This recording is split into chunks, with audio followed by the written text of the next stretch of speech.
Madam Secretary, are you all set? Just give me 1 second to move a screen around so I can take notes properly. Plus, people are still asking to be admitted. Casual looks good on you, Joe. Still got the suit jacket.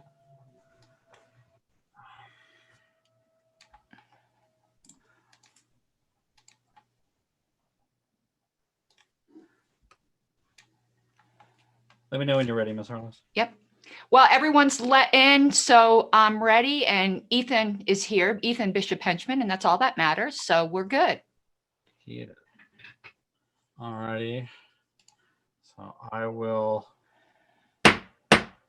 call us to order at 8:02 Eastern Time. And I just wanted to take a moment. Mr. Phillips has some very sad news, and I thought it'd be good to convey it, and then maybe we can have a moment of silence after it. Mr. Phillips? Okay, I wasn't expecting to be the one conveying it. I'm sorry. That's okay. Our good friend and candidate, Joshua Flynn, passed away over the last couple days, and he is, single-handedly responsible for running a campaign that got the Cook County party of the Chicago Libertarian Party ballot, established party status in Cook County, which is, if anybody knows, is a Democratic stronghold, and has done great work for the party and will be sorely missed. Thank you, Mr. Phillips. So to honor Mr. Flynn's memory and all that we've lost with his passing, we could just have a moment of silence.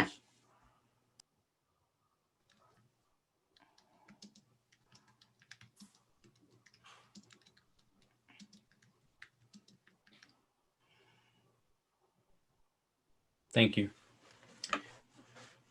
Next on the draft agenda, which we haven't yet adopted, is opportunity for public comment, 10 minutes. If there's any member of the gallery who wishes to address the LNC, this is a great time in which to do it.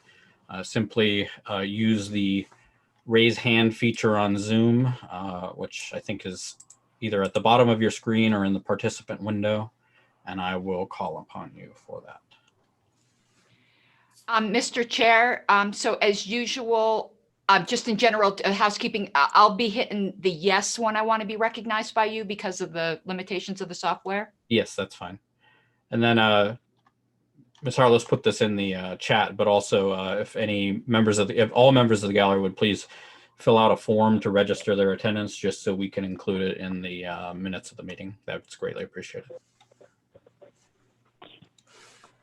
Mr. Chair, can you hear me? I can. Who's speaking? This is Starchild calling in on phone. I don't have Zoom access on my computer. Okay. Go ahead, I would like to speak in public comment. Go ahead. Thank you. And yeah, happy 2021, everyone. I haven't been following the list, excuse me, quite as closely as in the past, but I was disturbed to see that once again, secrecy has reared its head, and there's apparently been a secret email list that non-LNC members don't have access to.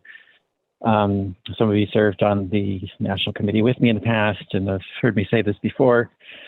I think it is vitally important for the well-being and sustainability of our party as a libertarian organization that we have as much bottom-up transparency as possible. And I noticed when I was on the LNC that there is, I think, a tendency, perhaps a natural tendency for LNC members and staff to kind of think of themselves, as that group, as being the we, the us, and the members are more sort of external to that. But really, you know, the membership is the base of our party, because these are the people who have signed the non-aggression pledge, which is the only ideological litmus test that we have currently for participation in decision-making and influencing the leadership and direction of the Libertarian Party. So I think the members are the group that should be treated as the we and included in full transparency. The secret email list is effectively disenfranchising our members, because if you don't know what your representatives are doing, you can't hold them accountable. And if they're talking to each other in private, then you really don't know what they're doing. I've often said that I think we should be, as libertarians, following best practices in terms of what we want to see government doing in regard to its operations, so that voters can look at us and see, hey, we can trust these people. We can elect these people to public office because we see them already doing in their own organization what they're saying that they're going to do if they are elected to office, and we can trust them because they are being transparent now. To be transparent if they're in Congress or state legislatures or executive offices or whatnot. So I strongly urge you all to support Karen Ann Harless's motion to delete the secret email list, not the contents of the list, just the list itself, and preferably to try to prevent anything like this from getting started up again. The content should be made public, and any secrecy that is used, I think, should automatically sunset at the end of each LNC term, such as secret meetings, sometimes euphemized as executive sessions, unless somebody specifically moves to extend secrecy and then the body votes for it. Also, there's been a problem in the past, similarly, of surveys and other things sent out to the public, the results being kept secret. Again, this is kind of like members of the public contacting their government representatives. So those communications are generally public under open sunshine laws and in California. And I think we should be doing no less as a party. Openness should be the default. In some cases, perhaps allow people to request secrecy on an opt-in basis if it seems like it's really warranted. But openness should be the default. And on the flip side, though, I think it's very important in an information age that we control our own information, not have it controlled by institutions. Another thing I recommended on the LNC is that everybody in our database should have access to all the information that the party has on them as an individual. And they should be able to go in there and delete anything that they don't want the party keeping on them as an individual, unless the party is legally required to keep that information, like donation history, for example. And I think this would give people a lot more confidence in sharing information with the party in the first place, if they know that they have the ability to go in and delete something if they decide that there's something the party has there that they would rather not have on record for themselves. So that's kind of the flip side of transparency is really respecting individual right to control their own information in cases where it is strictly personal information and just the institution and not the public has access to it, because institutional control, I think, is a huge issue in our society. Of course, government being the worst and most dangerous type of institution, but anytime any institution is collecting and retaining information, like that, governments can and often do come along and seize it openly or in secret, where they tell the institution you're under gag order, you can't even tell people that you've given us this information. So, I just really think this is very important. I'm going to be watching how people vote on this, of course, and it's kind of vote that will definitely factor into my decisions of who to support in the future in terms of how people are voting on secrecy. Last final note, I was one of the candidates who ran for office last year, and I got a survey by Jeff Mears sent out asking about lessons learned and so forth. And I sent in a response. I was just wondering if those have ever been published. She said she was going to publish them in Liberty Pledge newsletter that goes out to donors. But then I guess she got so many that she was talking about sending them to, or rather publishing them in LP News as well. But I didn't see them in there, and actually the list of candidates in LP News, I know somehow managed to exclude me, which, I understand mistakes happen, not that big a deal, but just wanted to bring that to the body's attention that at least one candidate was excluded from the list of candidates that was published in LP News.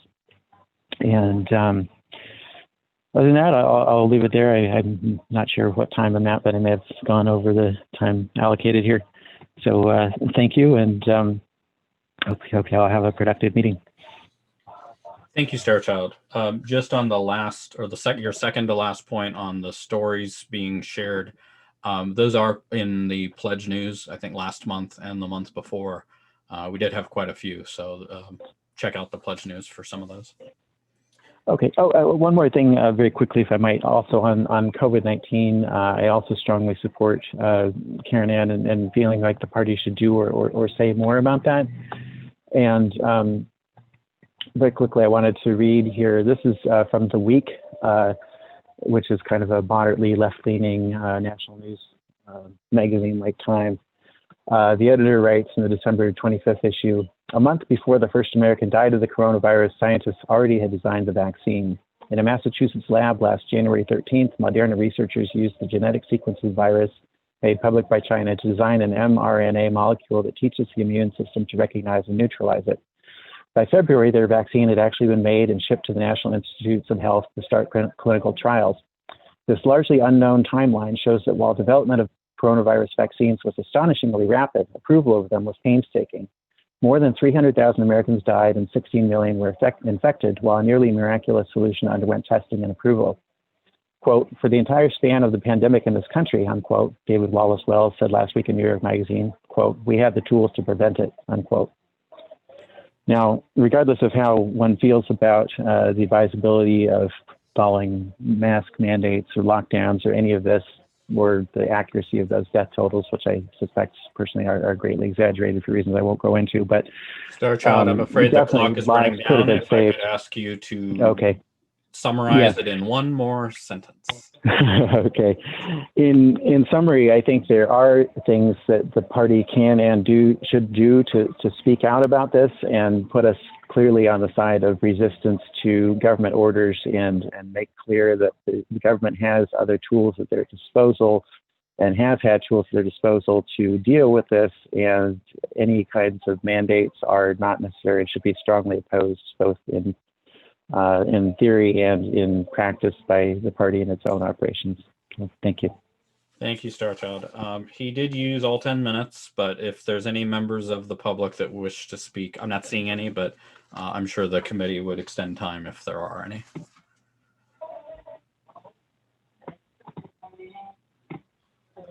Going once.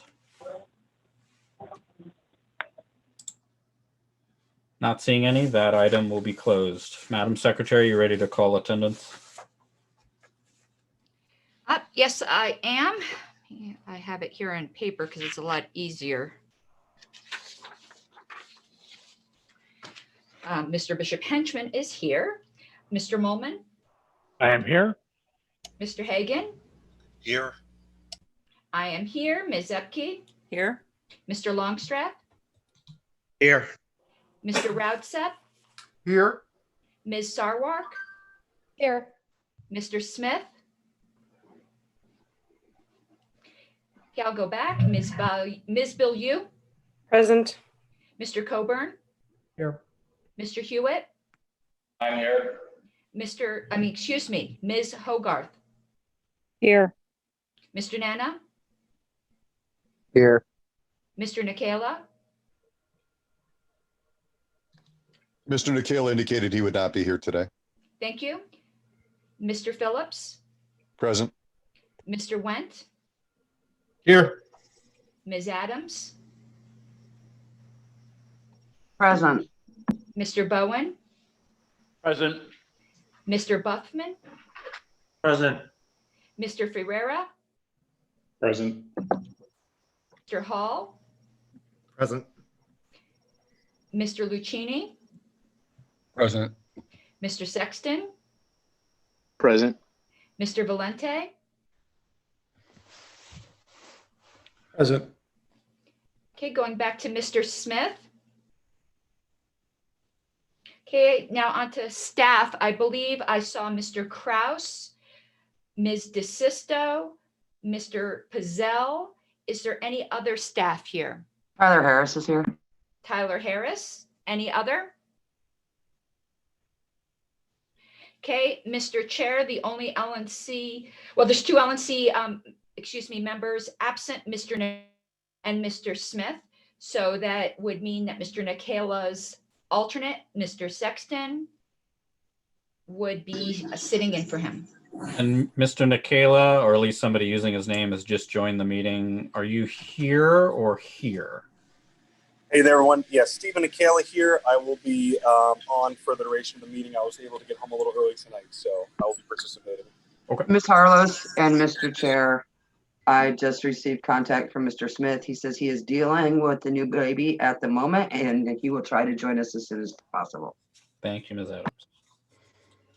Thank you. All right. New baby. I hadn't heard. Congratulations to Mr. Smith. Yeah.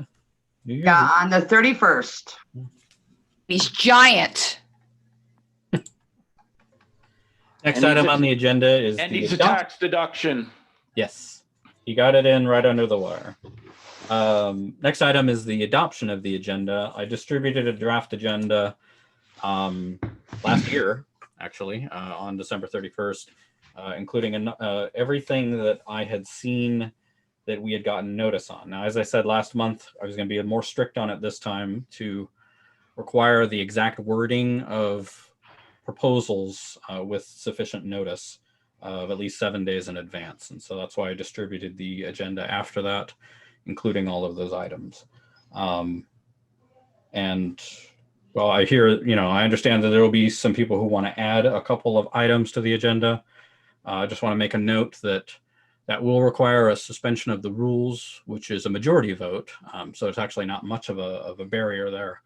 But I will note, Congress suspends rules all the time. I would be worried if this committee got into a practice of suspending rules because, the reason we distribute the agenda in advance is so that everybody here knows what's going to be on it and that any member that might be interested in an item on the agenda has sufficient notice for it.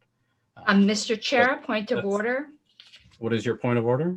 I believe, and I'm looking it up furiously in the background, that for a special meeting, which this is, the rules are not suspendable to add things, that only items that were legitimately or should have legitimately been included in the call can be heard. Yeah, but that's in the rules of order, and then rules can be suspended. It's not in the bylaws. Okay. I'm that address double checking on that. So, I mean, I think it's weird that we can suspend rules by a majority, but there it is. And, you guys can vote on it. So with that, I distributed the agenda. Are there motions to amend the agenda?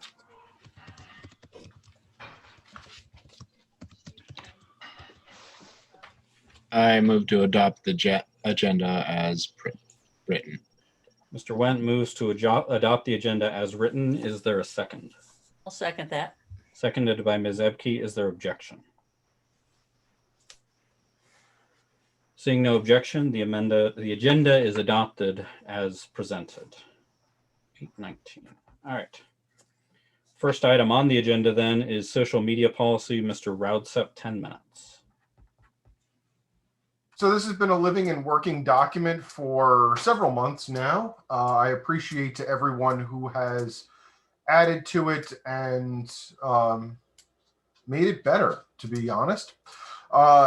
At this point, because there have been no additional updates in the last couple of weeks, I would like to make a motion to add it as an addendum onto the current policy manual.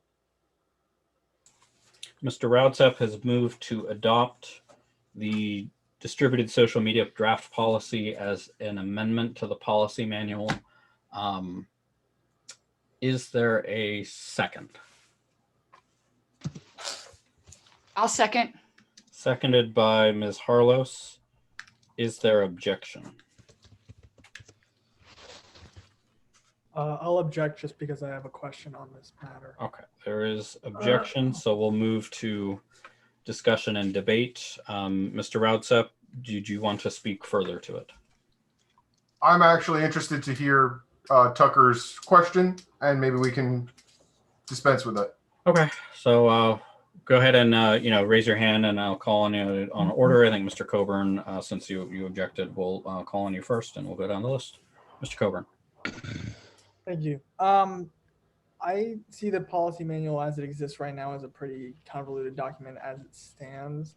I'm not really sure that adding on a 9-page social media policy is the direction I would like to see that document go.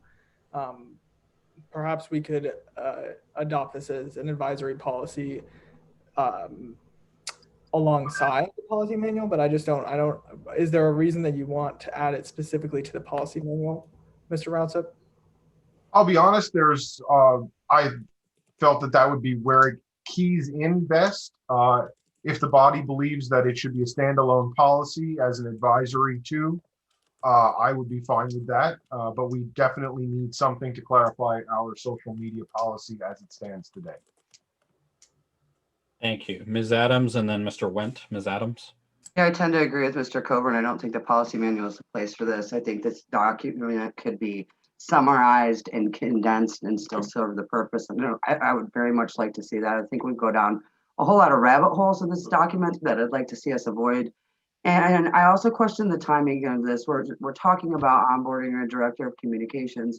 Maybe this is a policy that individual should have a voice in, and maybe this is something we should revisit after we hire that person. I'm certainly not saying I'm 100% happy with our social media presence and our messaging.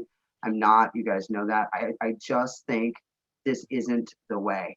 And I do admire and appreciate all the work that was put into it. I just think that maybe this isn't the way. Thank you, Ms. Adams. Mr. Wendt. Thank you, Mr. Chair.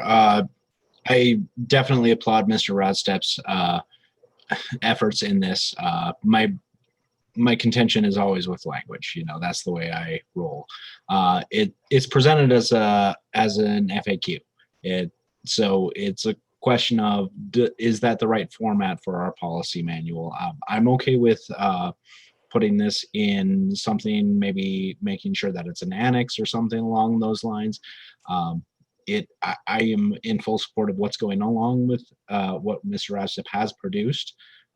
It definitely, but it's not our standard format for policy or enduring orders or along those lines.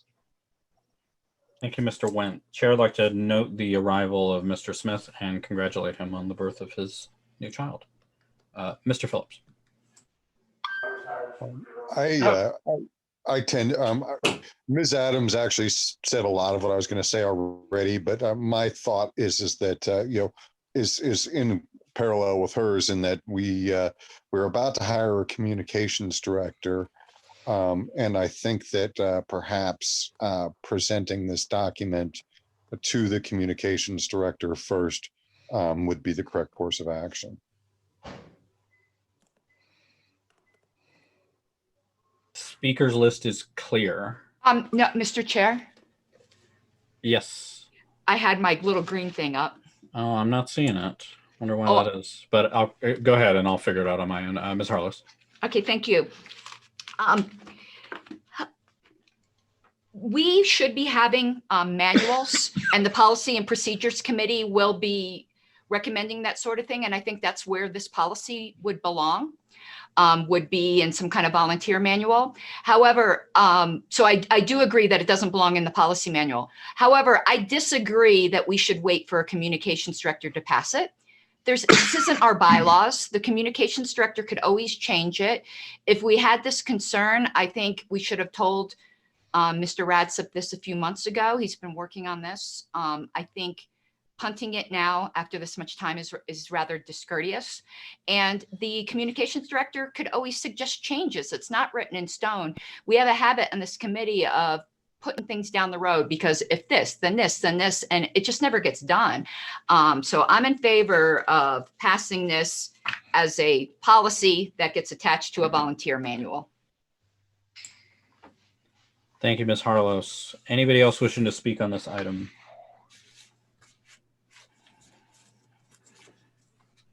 Is that amendment to my motion, Ms. Harlos, that you want to detach it from the motion of attaching it to the policy manual and make it a standalone policy? Yes, I should have been clearer. Yes, so I would move to amend that this policy be adopted as our social media policy. I will second that.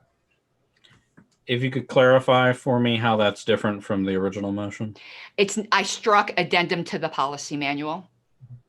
Would it be in the policy manual?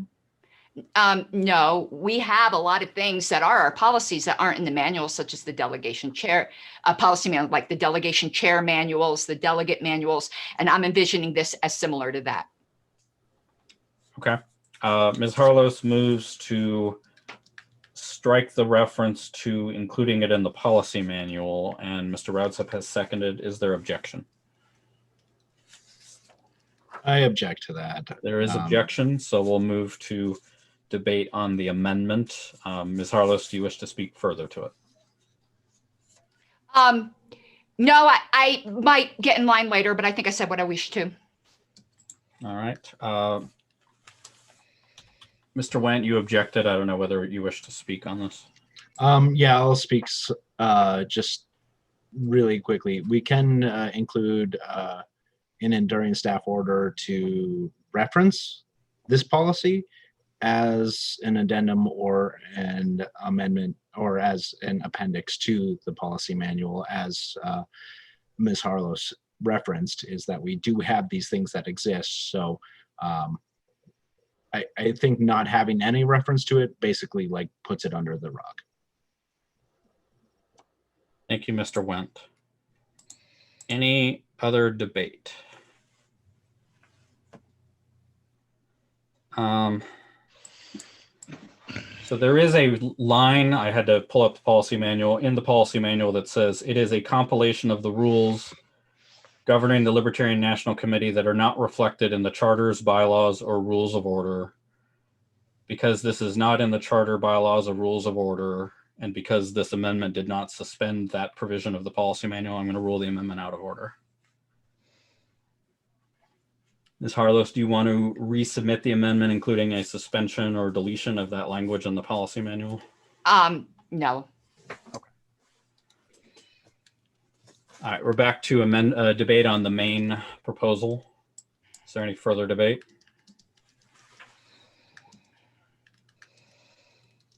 Seeing none, the question's automatically called. Madam Secretary, if you would read the roll. Call the roll, rather. Yep, sure, one moment. I've been informed by Ms. Bilyeu that Ms. Adams will be voting on this. So Ms. Adams, No. Mr. Coburn, No. Ms. FP, Yes. Mr. Hagan, Yes. I will vote yes. Mr. Hewitt, Yes. Ms. Hogarth, No. Mr. Longstreth, No. Mr. Molman, I think I'm going to go yes. Mr. Nana, Yes. Mr. Nikela, Sorry, I abstain. you said abstain? Correct. Mr. Phillips, No. Mr. Roudsep, Yes. Ms. Sarwark, Yes. Mr. Smith. What is the count, Madam Secretary? I have 1, 2, 3, 4. I have 8 yeses, 5 noes, and 1 abstention. I'll abstain. Mr. Wendt? Yes. Okay, Mr. Chair, I have 1, 2, 3, 4, 5, 6, 9 yeses, and I'm just double checking my noes. 5 noes, 2 express abstentions. I will abstain. 9, 5, 3. By a vote of 9 to 5 to 3, it is adopted.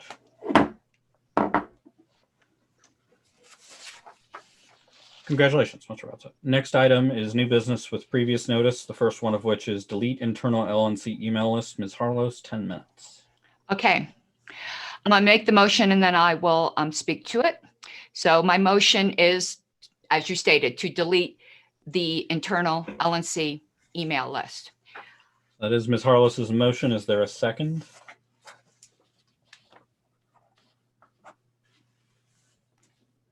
I will second.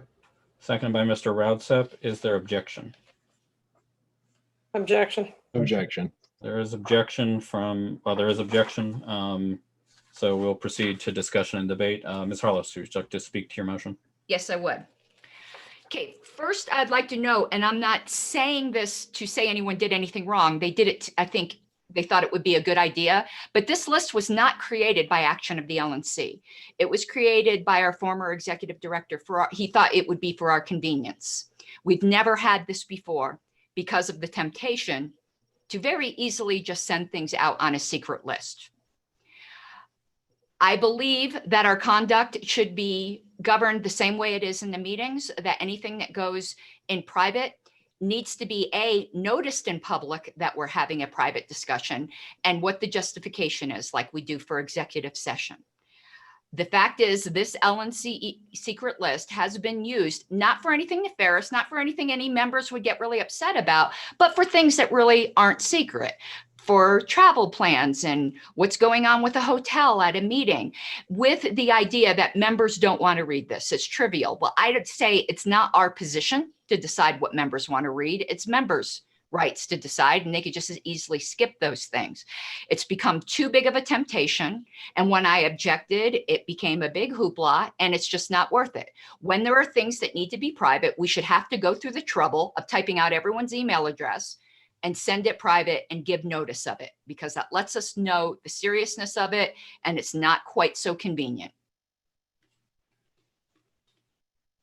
Thank you, Ms. Harless. I have Mr. Moolman, Mr. Phillips, Mr. Wendt. So Mr. Moolman. Yeah, thank you, Mr. Chair. I mean, I certainly understand where Ms. Harless is on this, that having an easy mechanism to communicate could lead to some, I guess it would be ex parte communication that should not be occurring. I don't believe, I mean, there have certainly been on the list a couple of times where it got close and people specifically called it out and said, whoa, whoa, whoa, we need to be talking about this over on the other list. I personally am really funny maybe about my travel plans. I don't broadcast them to the world. I don't take pictures. I don't post pictures while I'm at places. When I ran for office statewide in 2011, I ended up with weirdo Facebook stalkers, and I've been kind of sensitive to that ever since. People, you know, prying into my kids and my wife's stuff. And, you know, I don't want my travel plans to be known. And so like I said, I understand why. I understand the history. I do believe Ms. Harless is correct that the history of the creation of the list was meant to be convenience for internal, hey, who wants to go grab dinner type things that we do at LNC meetings, non-business things that are reasonably not transparency issues. But whether we curate this list or not, or keep this list or not, it effectively has no difference. Like, I can start up a Facebook chat or an email thread or whatever with everybody and say, hey, who wants to go grab dinner? Or, hey, my flight gets in at whatever time, who wants to go grab a drink? I can do all those things either way. I think the important part is the vigilance in ensuring that we're never doing the business of this party in a non-transparent way. And I do believe that I've not seen anything that would suggest that we're doing that. Not on the internal list, not on any Facebook chat, not on any privately set up email list chain, whatever. We do the business transparently, and certainly there are members that talk about things because we're individuals and we discuss thoughts on things. But when it comes to doing the business of this party, it is done transparently. And so the only thing I would ask is that if we are going to delete this list, then if somebody wants to scour through it and look for something they think should have been public that wasn't, so be it. But I don't want, even now, there are details of my travel plans that I would rather not, even though they're in the past, I would rather not have made public. And so I would ask that if this is going to be made public, unless someone can point to the specifics of where I crossed the line accidentally, obviously, between the internal and doing the business of the party, I would ask that my particular messages be not made public because I do not wish to have my travel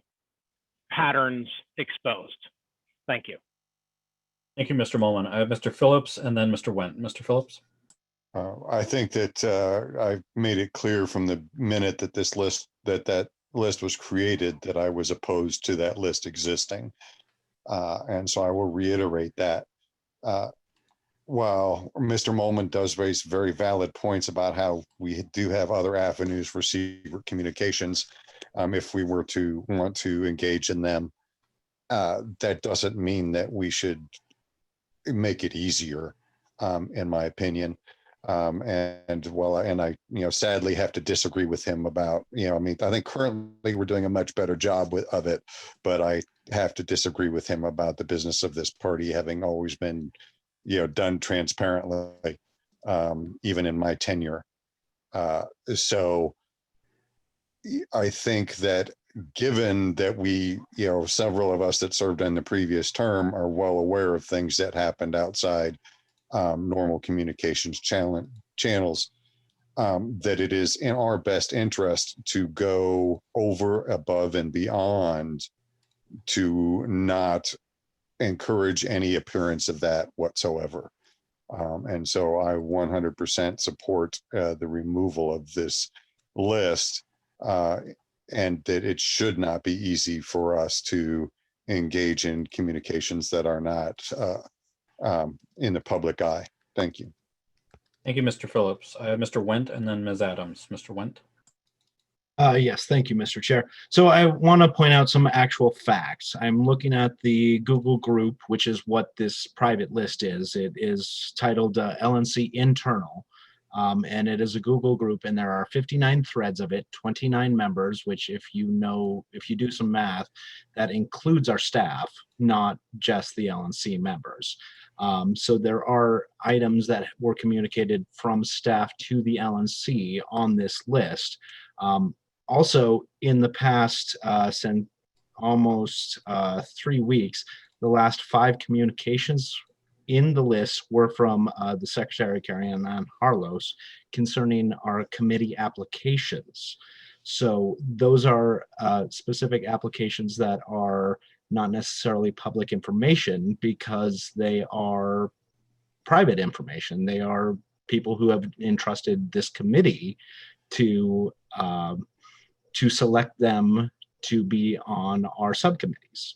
So since this list's creation, there have been 58 email chains. That's it, 58. Now, when we're talking about deleting a list, we're talking about deleting heuristics. Heuristics is basically the concept of making a shortcut to make something a little bit easier. We're talking about two members of this committee have actually expressed that they want to make it harder on other committee members to communicate. That is what it is. We want to spend 10, 15 minutes to type out everybody's email address, or maybe it's a copy and paste, whatever. But the point is that, as Mr. Mullen pointed out, when that transparency becomes questionable, it has been called every time. Now, if we want to delete this list, there is an expectation that if we delete the list, we're deleting data. We are removing it from the potential for members to review it at a later time. So I think deletion is just the wrong perspective. It may be private information, and that is something that I believe that this committee and this party should be very concerned with, is the protection of private information. And that's what we use it for. Thank you. Thank you, Mr. Wendt. Time on this item has expired. I'll note there's 6 people still in the queue if anybody wants to move to extend time. I would move to extend time, Mr. Chair, and I had gotten line for a second to rebut. Seconded. Okay. 10 minutes. Ms. Harlos moves to extend time by 10 minutes, seconded by Mr. Phillips. Is there objection? Seeing no objection, time is extended by 10 minutes. I have Ms. Adams and then Ms. Hogarth next. Ms. Adams? Yes, so I very much agree with what Mr. Went said. Like, I agree with some of what Ken said. I get what John's saying. At the same time, there were times that internal list was used last cycle that was used absolutely appropriately and needed to be used. We're talking about also shifting into a time where there's been a whole lot of push from LNC members to shift meetings to virtual spaces versus in-person spaces. And a lot of these things that we would normally talk about over drinks or dinner, checking on people's families. Sometimes it's personal confidential information like that. Checking on other LNC members who have been ill. Sometimes it's personal conversations like that. We also receive communications via the office, via staff, sometimes from members who don't want that information shared, and that's why it's being distributed to us that way. I'm 100% in support of establishing clear guidelines and rules for this list and expecting that LNC members are following them, and maybe even setting up some kind of, you have to wear a I violated the rules hat to the next meeting if you violate. I'm cool with that too. But we still need a way to have internal confidential communications that involve staff, contracts, things like that should absolutely not be 100% public.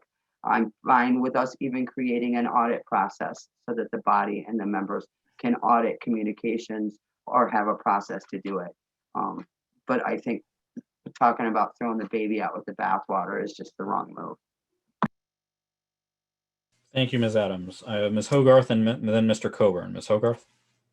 Yeah, Aaron's points were a great place for me to take off, because I'm glad she pointed out I don't know if irony is the right word, but the irony of many of the same people saying that we needed to meet in person because, especially for the budget meeting, because so much of the business happens at the bars and hanging out, eating dinner together.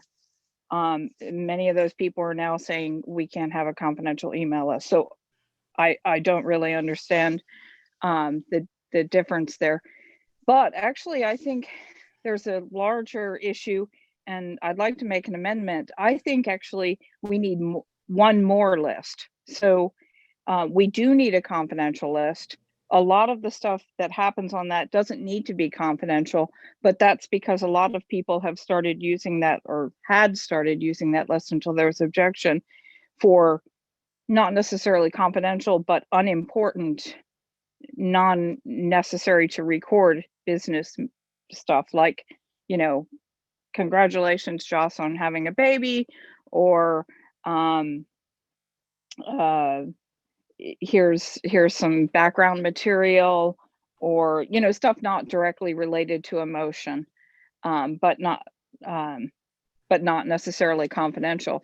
So I think we should create another list and have one confidential list, which is necessary, I think, one business list where business happens, and one list that's more discussion oriented and chat that's entirely public, but that is something that members with a lot of time and interest can dig into.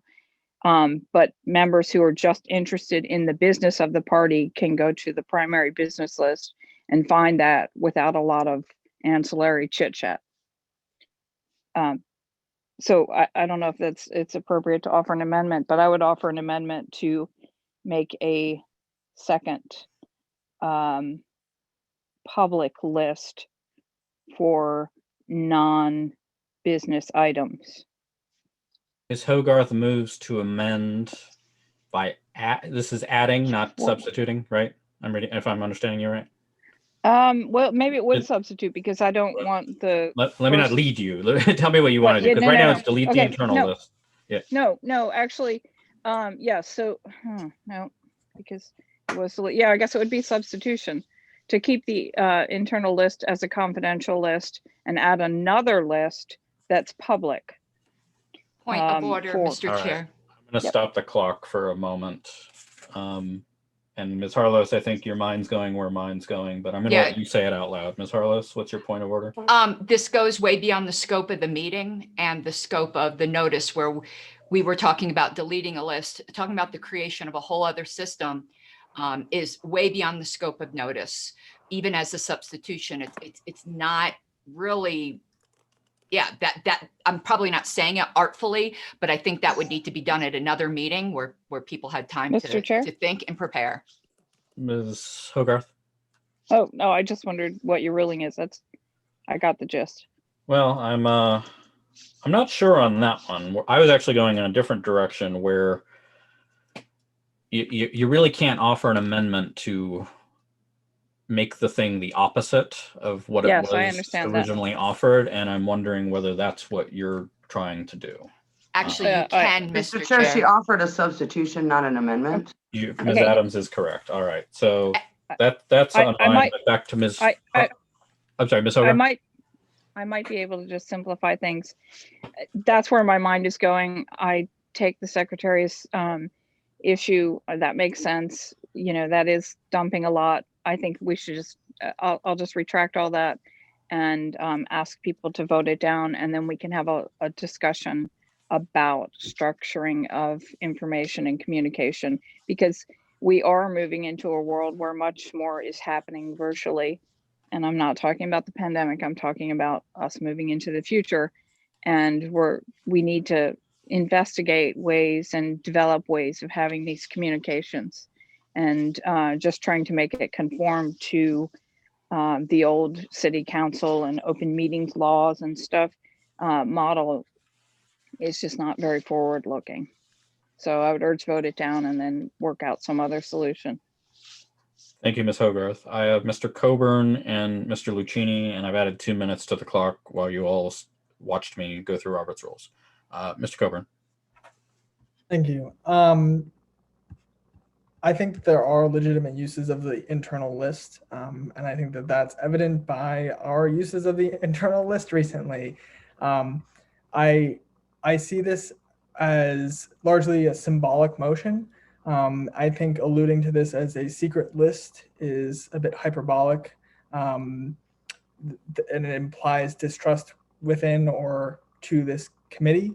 And it's a little bit disappointing, but I would ask members that are worried about a so-called secret list to reassess, hopefully, their distrust within this committee, and to make decisions that are based on rational need, not just based on symbolism. So, point of order, Mr. Chair. This list. Ms. Harlos, what's your point of order? Decorum, reading into motives that are not there and ascribing really bad intent to my motion. It's inappropriate. I don't think anything more needs to be said beyond that, I guess. All right, Mr. Coburn, if you can continue. Okay. Simply put,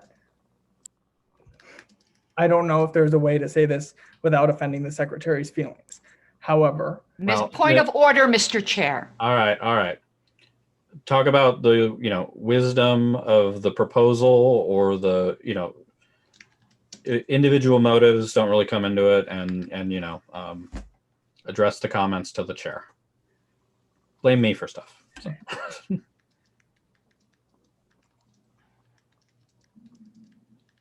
I hope that this committee can agree to keep a list that we have a rational purpose for. And I'll end my comments there. Okay. Thank you, Mr. Coburn. I have Mr. Lucchini and then Mr. Nikela. Mr. Lucchini.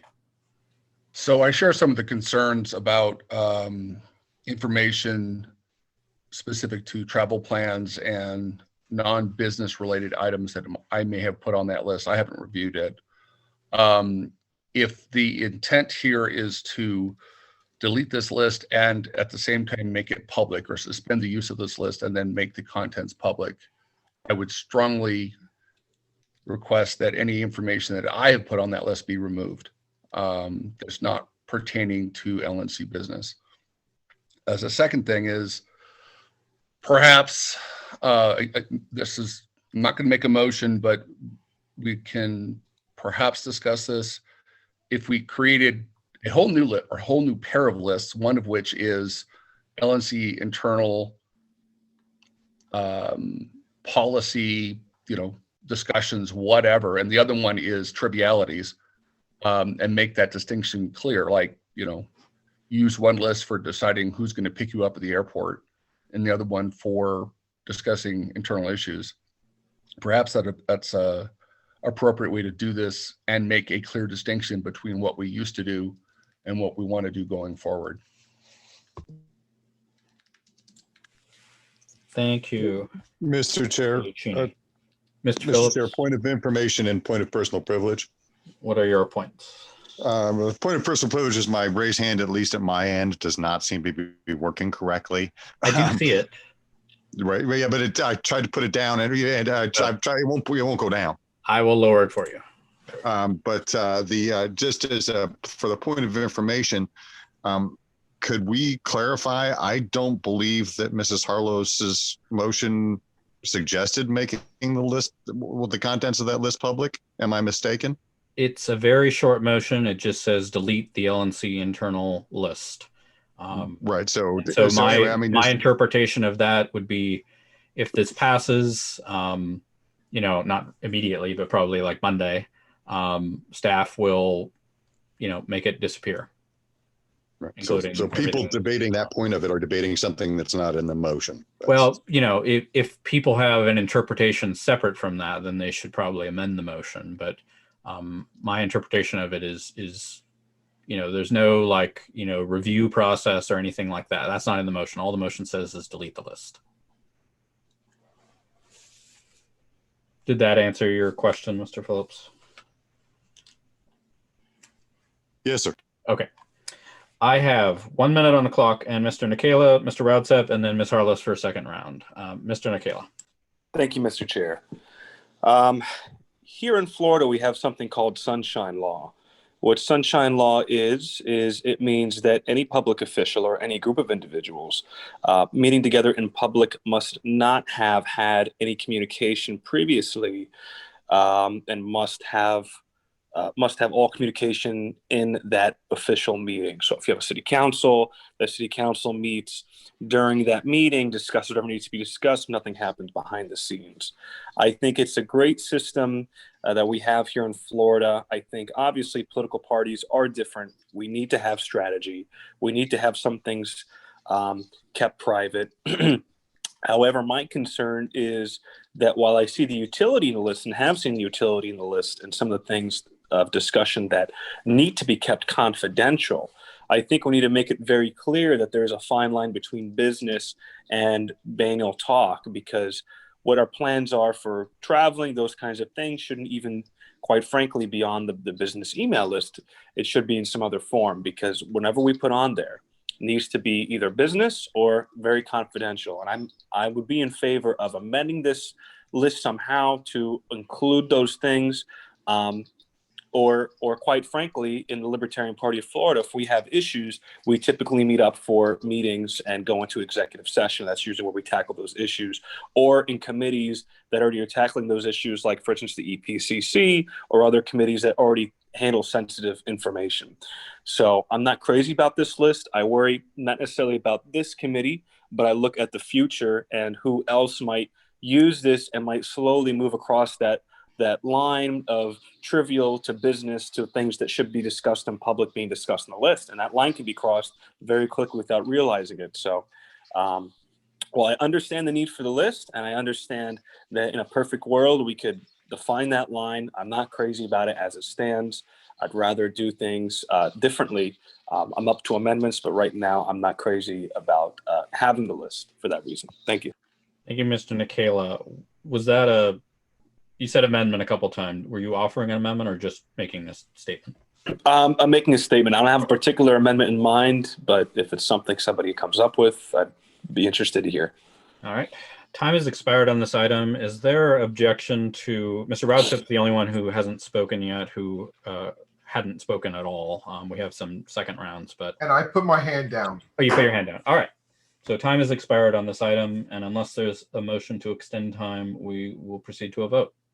Point of information. Mr. Went, what's your point of information? So on delete the list, does that mean the emails that are contained in the in that form, will they also be deleted? That's a technical question, I guess. Mr. Harris or Mr. Kraus or any member of staff who might know, when we delete an email list, what will happen?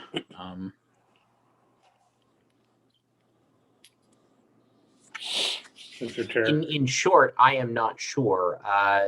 Mr. Ferreira might have some insight. Okay, and Mr. Molman has his hand up. Mr. Molman, do you have an answer to this question? Yes. Okay. If you delete the list, the data goes bye-bye. Okay. So that would be the answer, Mr. Went. I provided a slightly different answer to that. All right, Mr. Ferreira, a slightly different answer. So the data in the list will go bye-bye, but all of the emails that were sent from the list to our personal accounts will still remain in those. So we will still be able to see what was sent to us, but the list and its data will go away. Yeah. Mr. Molman, is that a... Yes, that is a bit more complete answer. Yeah. Okay. Mr. Went, does that answer your question? Yes, it does. All right. Any further anything on this item before we proceed to a vote? Seeing none, the secretary will call the roll. Ms. Bilyeu? No. Mr. Coburn? No. Ms. Epke? No. Mr. Hagan? No. I will vote yes. Mr. Hewitt? That's a no. Ms. Hogarth? No. Mr. Longstreth? Yes. Mr. Molman? No. Mr. Nana? Yes. Mr. Nikela? I vote aye. Mr. Phillips? Yes. Mr. Routsep? Pass. Ms. Sarwark? No. Mr. Smith?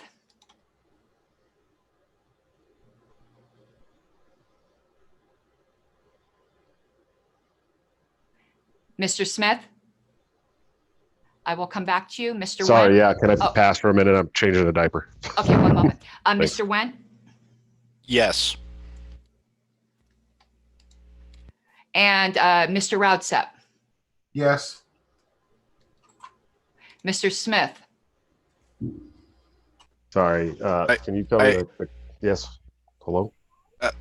Apologize. I voted incorrectly. I vote Okay. no to delete list. Okay, thank you.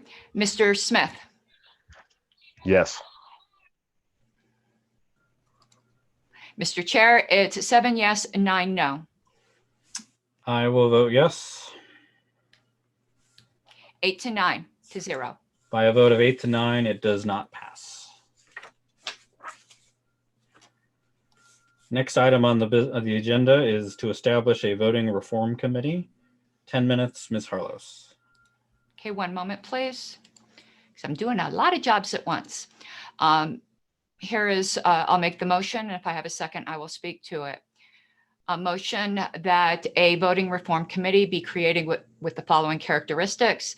This committee would be tasked to track and document voting reform efforts throughout the nation, such as RCV and approval voting, inform state affiliates of voting reform activities and organizations in their state, and act as the liaison between voting reform organizations and the National Libertarian Party.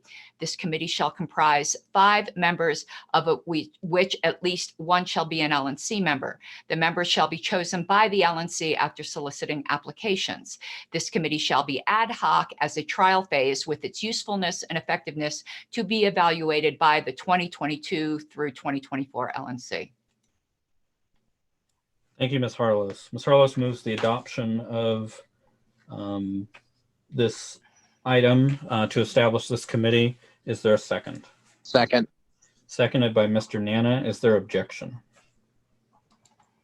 I will object to go into discussion. Okay, there is objection, so we'll proceed to discussion and debate. Ms. Harlos, did you want to speak further? Yes. Ms. Harless? One second here. I believe very firmly that the LNC needs to leverage things for which there's economy of scale and our national presence, and that we will never have widespread success of our libertarian candidates until two things happen: ballot access reform and voting reform. And we do pay a lot of attention and a lot of activity to ballot access. So I would like us to start really taking the lead on the second prong.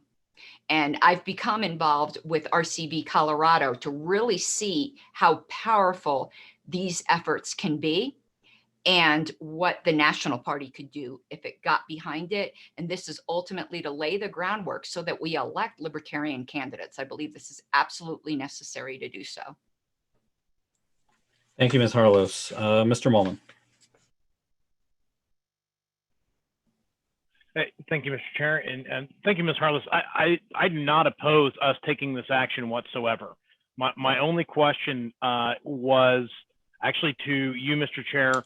I know that you had discussed potentially expanding the scope of the ballot access to committee to include strategies on how to do better. I think RCV is part of that. I think that if voters are given the choice to break away from the lesser of two evils mold, I think that ties in.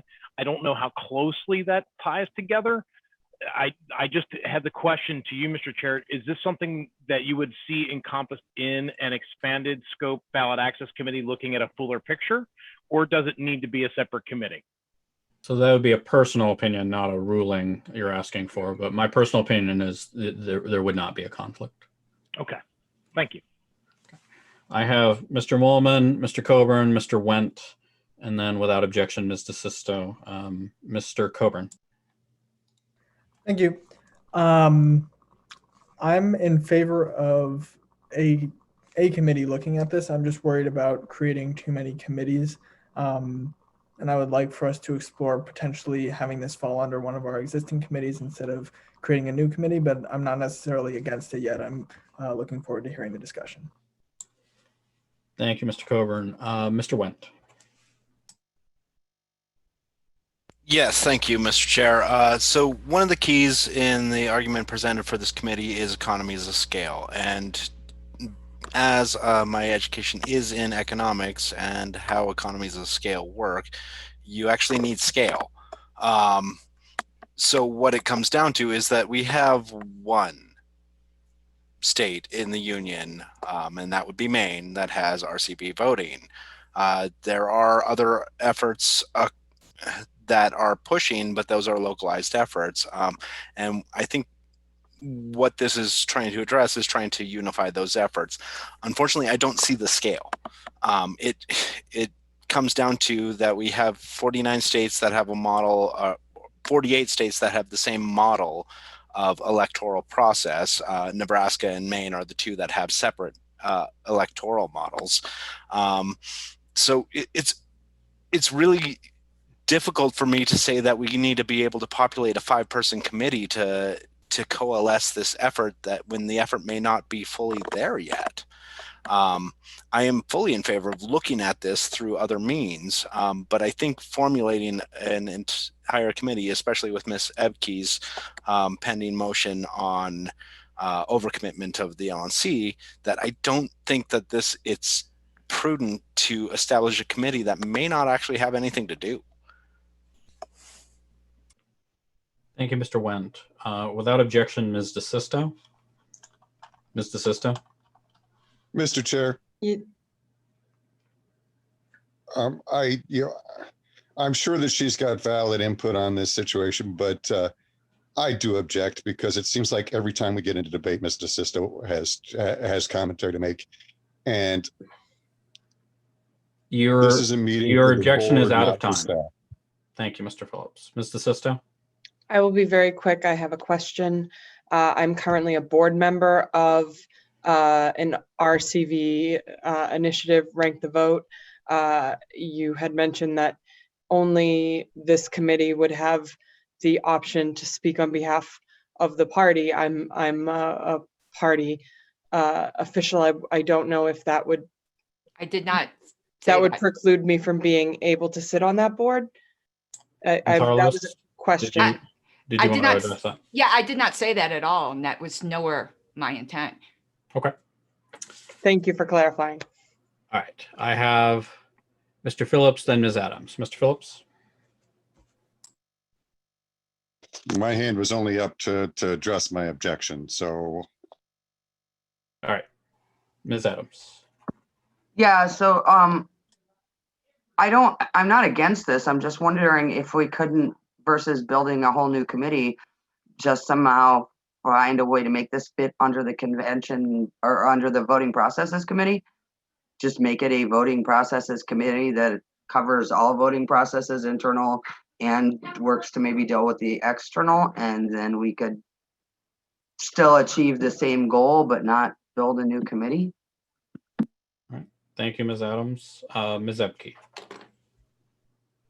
Thank you, Mr. Chair. I just want to say that, Mr. Coburn and Mr. Wendt both alluded to this, but my concern is not about the topic or creating some sort of an ad hoc subcommittee of an existing committee. My concern is about creating more new committees, just because I think that's a process we don't necessarily want to go down. Thank you, Ms. Epke. Mr. Molman, can you take the gavel and then recognize me for an amendment? We're through the queue list. And I have a second speaking whenever that turn is. Okay. Absolutely. All right. Then, Mr. Chair. All right. I'd like to move to amend where it says such as RCV and approval voting, to amend that to read such as RCV, approval voting, and proportional representation. I'm a big fan of proportional representation. I don't think it should be excluded from the mix. Okay. I second. Chair has made a motion. The secretary has seconded. Is there objection to the amendment?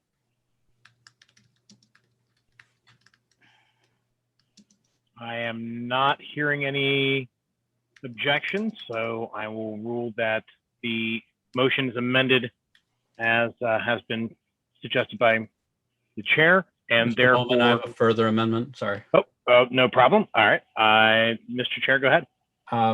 In the immediate next clause where it says inform state affiliates of voting reform activities and organizations in their state, I was wondering if we could modify that just a little bit to reflect the LNC's role vis-a-vis our state affiliates. So something like collaborate with state affiliates on voting reform activities and organizations in their states. Are you saying collaborate and inform? Is that your To amendment? strike, so it would instead read collaborate with state affiliates on. Second. Okay. Motion made and seconded. Is there any objection to that amendment?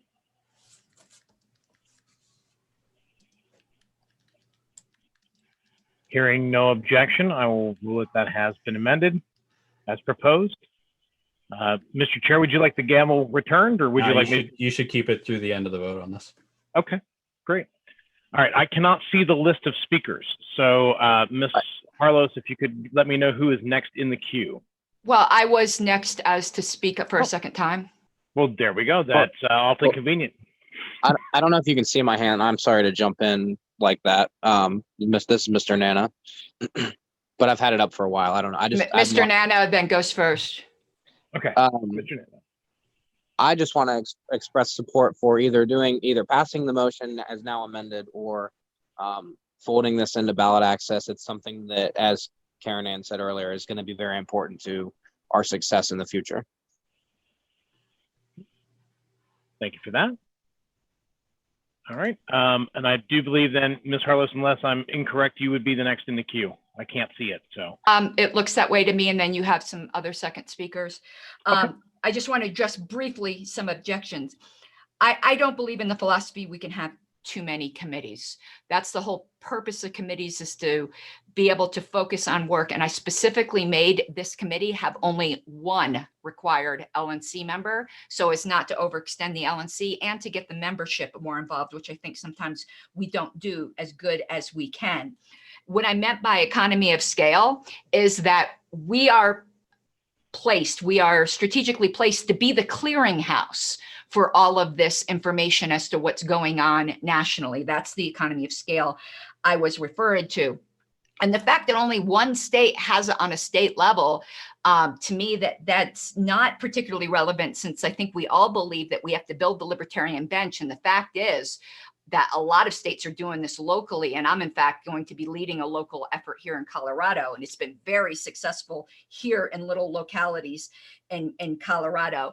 And there are certain types of documentation and argumentation that we could be the clearinghouse for, so that people are not reinventing the wheel. And I do believe there's something to be said for philosophical support. It doesn't cost us anything. This committee's not asking for money. I never understand the reluctance to create committees. And, you know, sometimes you build it and they will come, you know, type idea. So those are just my, hopefully respectful addressing of some of the objections.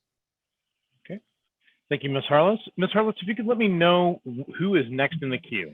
Okay, you have Mr. Valente, who has not yet spoken. I can't remember if Mr. Nikela has spoken, and then Mr. Went for a second round. All right, let's go, Mr. Valente. Thank you, Honorable Chair. I do speak in favor of this, although I hesitate. I know some people have talked about putting it under the Ballot Access Committee. I think the role of the Ballot Access Committee is far too important to load it down with another larger effort to get ranked choice voting and these other things into states. I myself am on the board of another organization that is pushing ranked choice voting as well. And the more voices that we have behind this, I think the better, and the stronger that it'll be shouting to our state legislators to get this changed. So I do speak in favor of this. If we are going to move it under a committee, I agree with the point made earlier about putting it under the Convention Voting Process Committee and turning it into a voting process committee that deals with this issue on the whole between the LNC and national policy. And I yield. All right. Thank you, Mr. Valente. Mr. Nikela. Thank you, Mr. Chair. Here in Florida, we actually started working with Rank the Vote. And that's, I believe, the same organization that put, I believe it was Maine or Maryland, through with their referendum for ranked choice voting. And we're actually working with the Green Party right now heavily and rank the Vote, as well as other organizations that we're bringing to the circle to create a PAC to actually push for ranked choice voting on the referendum in 2024. So this is something big in our state. This is something we're really rallying behind. We're actually having a big kickoff next week. And I think this is something that's become more and more relevant and more important. And one of the reasons I think it's so important defensively for the LNC is because the alternative is top two. We defeated top two last year with the Greens. We also defeated top two. Luckily, it didn't pass in 2016. And I believe that ranked choice voting will pave the way for alternative voting methods in lieu of top two, which is going to be very, very important. So I think this is in our best interest. And I believe that if we have one LNC member that's interested in being on this committee, and we stock it full of folks that are interested at the national level, or rather at our members, it'll take less time away from us. I think that's the chief concern with too many committees. We've got our hands in too many pots as it is. I know I certainly do. I have to reprioritize recently. I think that we should definitely give the folks the opportunity to do this. This is very important work that I think is something that's a big opportunity around the corner for us, and something we want to be briefed on and take as much advantage of on, and also support our affiliates on. So I'm going to go ahead and support this. Thank you. Thank you, Mr. Nikela. Mr. Went. Yes, Chair, I'm sorry. I believe we're out of time, and I would move to extend. I'd like to hear from everyone, but I do believe that's where we're at. Mine is actually just a point of information. Oh, even easier. Point of information. Go ahead, Mr. My Went. point of information is this being structured as a ad hoc committee? Yes, sir.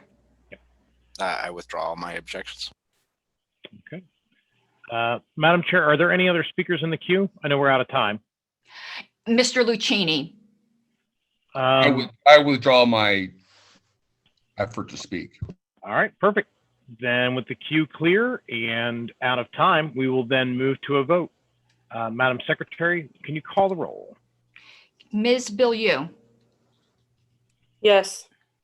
Mr. Coburn. Yes. Ms. Epke, Yes. Mr. Hagan. Yes. I will vote yes. Mr. Hewitt. Yes, but only if we use ranked choice voting in this. Ms. Hogarth, Yes. Mr. Longstreth, Yes. Mr. Molman, Yes. Mr. Nana, Yes. Mr. Nikela, Yes. Mr. Phillips, Yes. Mr. Routsep, Yes. Ms. Sarwark. Yes. Oh, I called on Molman when I shouldn't. I'm sorry. Okay. And Mr. Smith, Yes. Mr. Went, Yes. Mr. Bishop Henchman. I'll vote yes. It's 17 to 0, and I really thank the LNC. Thank you. And Mr. Bishop Henchman, I will return the gavel to your hands. Thank you. Thank you, Mr. Molman. I'm wondering whether it would be in order to proceed to fill the committee or whether we should wait on that. Ms. Harlos, do you have a preference? We certainly could fill the one LNC thing, and I could add the applications to. Remember, I'm doing that progressive, successive thing, and I could add that after the platform committee applications because I'm doing them a week apart. I think my preference would be to wait, and it says, so how it's written, it says the members shall be chosen by the LNC after soliciting applications. And, this is me being a finicky lawyer on the text, but technically it says we can't appoint members until after applications are solicited. If you feel strongly about it, say you feel strongly about it. And No, we could just give public notice that this would be on the February agenda if you would like. All right, that's fine. All right, thank you, Ms. Harless. Next item, policy manual change on committee appointments. Ms. Zebke, 10 minutes. Thank you, Mr. Chair. And at this point, I'll just make the motion to amend the policy manual.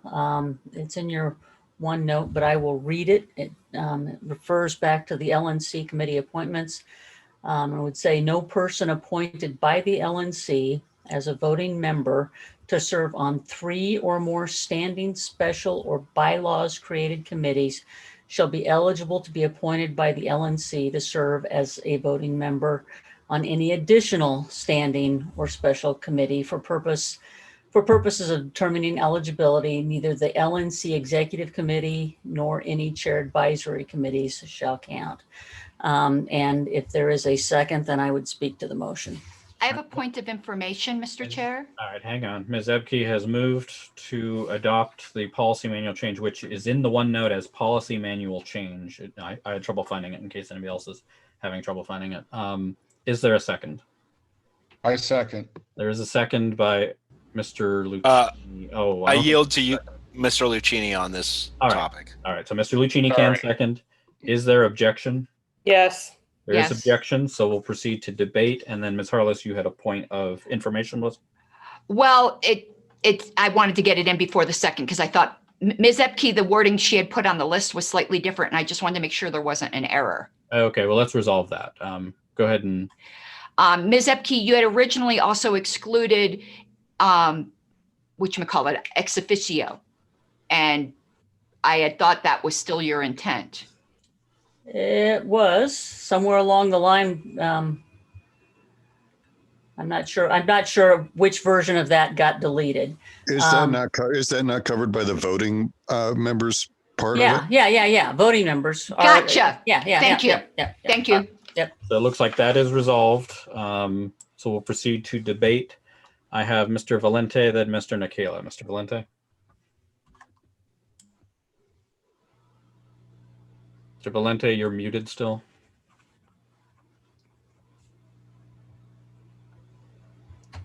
Not hearing you, so we may come back to you.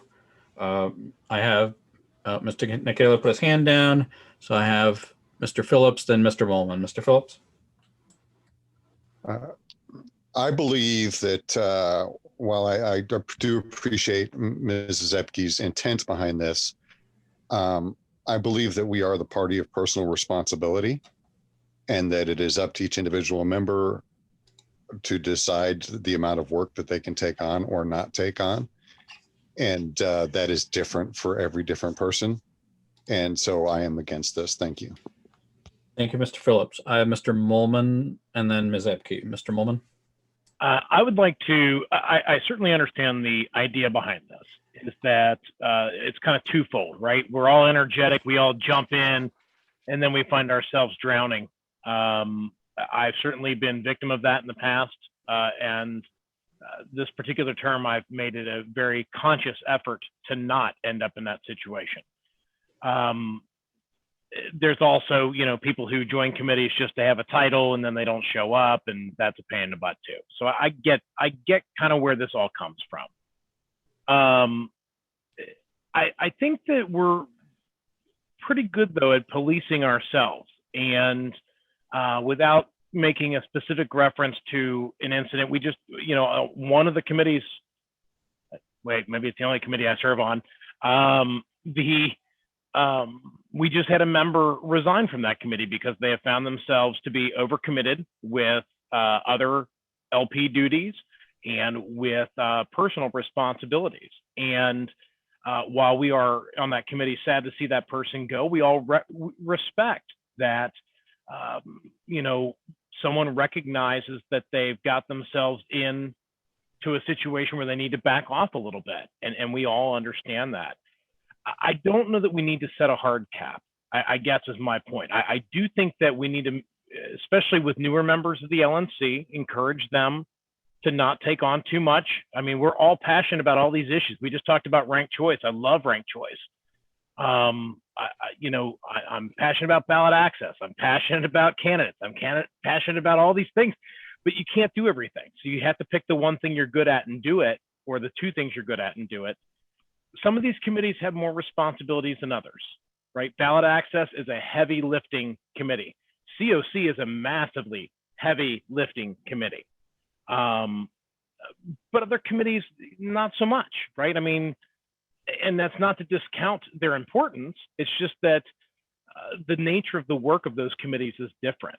And so I don't know that I want to see us put a hard cap on it.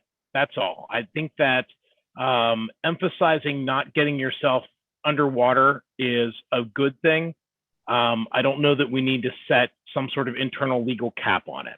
That's all. Thank you. Thank you, Mr. Molman. Mr. Valente, did you come back yet? All right, maybe not. I had said Ms. Ebke was next because no one else had raised their hand, so I'm still going to honor that, but there are... And I had mine raised from the beginning, Mr. Chair, that I don't think you were able to see. All right. So, well, let's do Ms. Ebke next, and then I'll go through the list. Ms. Ebke. Thank you, Mr. Chair.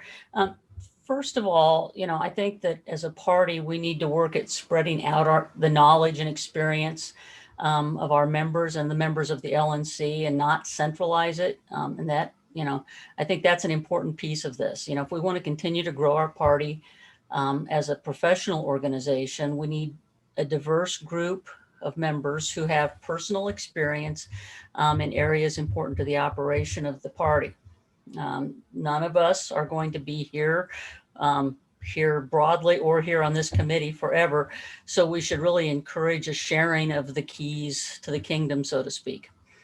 Second, as Ms. Harlow's noted in a number of our email exchanges, as this was coming together, and you know, I really appreciate her collaboration via email last month to help me get to this proposal with language which she said that she could support. There is a natural tendency in human nature to vote for those who you're friends with and those who you've worked with before and so forth. And there's nothing inherently wrong with that. But where LNC appointments to committees are concerned, a limit on the number of committees that an individual member can be on will at least be a step in the direction of having people better prioritize which committees they want to be on and minimize sort of the friend impact.